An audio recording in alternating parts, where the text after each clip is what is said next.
The miracle that forms the gospel text of today is known as the miracle of Jesus walking on the water, and is found in the Gospel of John, chapter 6, verses 16 to 21. Jesus has just fed 5,000 people with only 5 loaves and 2 fish, in which 12 baskets are gathered, in order to show the abundance of this miracle.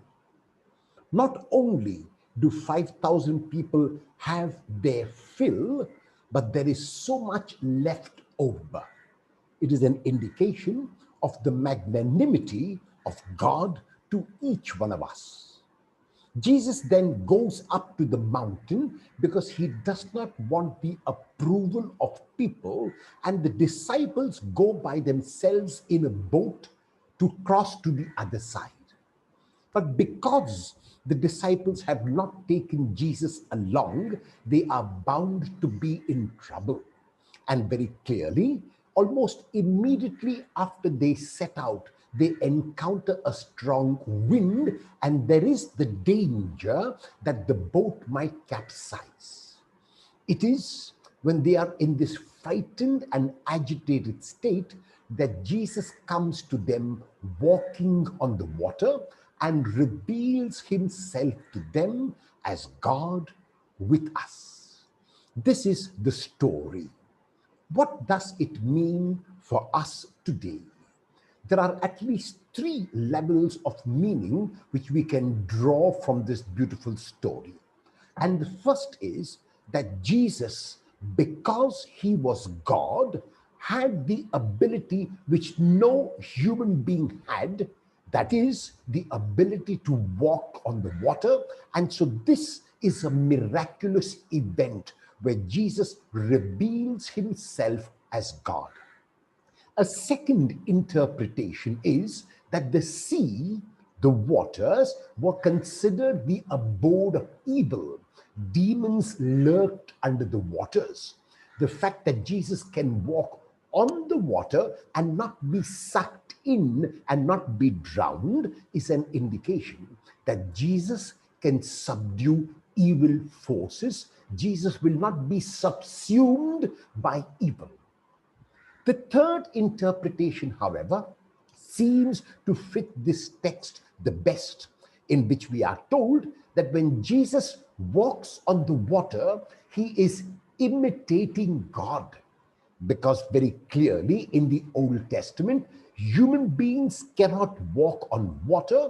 It is only God who has the power, who has the ability to walk on water. So by walking on water, Jesus is revealing himself as God. In the agitation and fear of the disciples, Jesus comes to them and reveals himself to them by the divine name, which in Greek is ego eimi, translated into English as I am.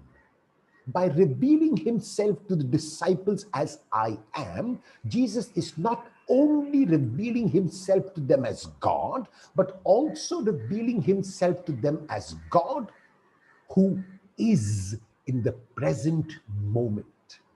This name is a very significant name because Jesus does not say I was, so he is not a God of the past. Jesus does not even say I will be, so he is not a God of the future, but he reveals himself as I am to indicate that he is the God of the present. As soon as the disciples become aware of the presence of Jesus, they find that the storm has ceased and that their boat, which was in danger of being capsized, has now reached safely to the shore.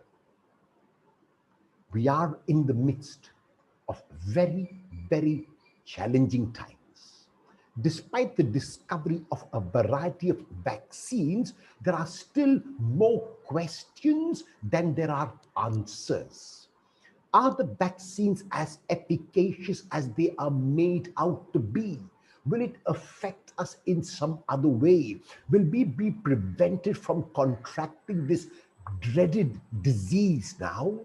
These are questions, and these might be interpreted as the storm that we find ourselves in.